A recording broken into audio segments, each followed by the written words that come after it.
propose de vous embarquer pour la Camargue. Vous connaissez la Camargue, Natacha? Bien sûr, c'est une région en plus qu'on peut visiter absolument en toute saison, tellement elle est magnifique.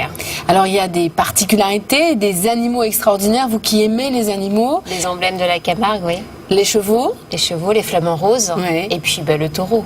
Regardez, évadez-vous et profitez-en, c'est un sublime sujet.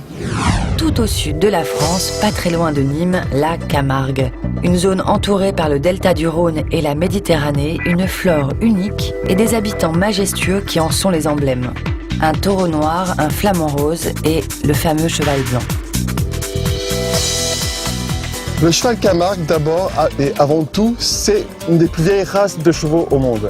Les premiers écrits qu'on a sur le cheval Camargue, ça date de Jules César, qui a été le premier à s'en servir pour la guerre et à le croiser. Mais comme il a un gène extrêmement résistant, il a su tenir tous les mélanges. Et quoi qu'il se passe, maintenant, on aura toujours du Camargue. Alors, ce cheval Camargue, pour qu'il reste vraiment dans ses dispositions premières, il faut qu'il soit en liberté tout le temps.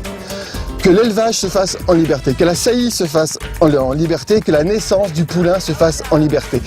Pour qu'il garde ce qu'on appelle nous ici en Camargue sa sauvagine. La sauvagine, c'est quoi? C'est l'instinct du poulain qui va connaître la hiérarchie, qui va connaître les attaques de la nature et pouvoir s'en défendre de lui-même. La robe du poulain Camargue, comme on peut le voir, est totalement différente de la couleur de sa mère. Il naît foncé, ce qui est totalement normal. Le poulain, avec l'âge, à 1 an, il va devenir gris. À 3 ans, il va commencer à prendre ses premiers poils blancs pour devenir blanc complètement à 4 ans. Alors c'est génétique chez le Camargue, ça vient du fond des âges.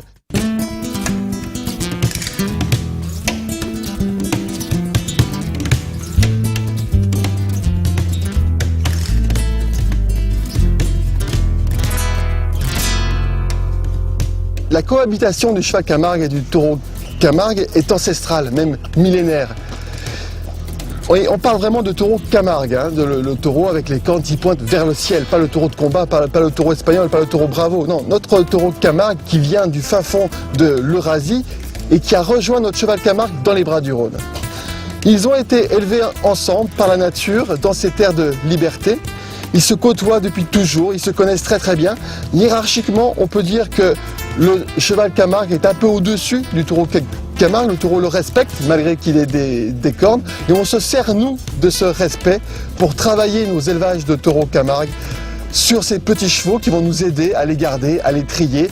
Et on se sert énormément de leur instinct pour pouvoir travailler dans les manades de taureaux.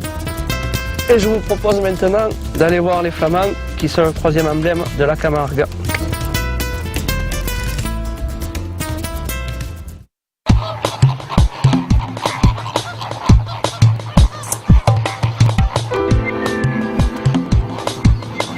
Alors, ici en fait on est en présence du 3e symbole de la Camargue, donc le flamant rose.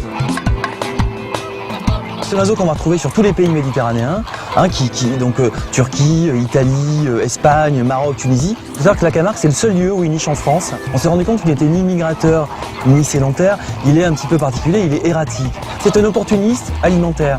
Donc en fonction des ressources alimentaires disponibles, des niveaux d'eau, des aménagements humains aussi, il va rester plus ou moins longtemps dans une zone.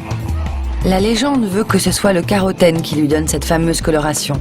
Mais le flamant rose mange en réalité une 30aine d'aliments autres. Et la base de sa magnifique couleur est génétique avant tout.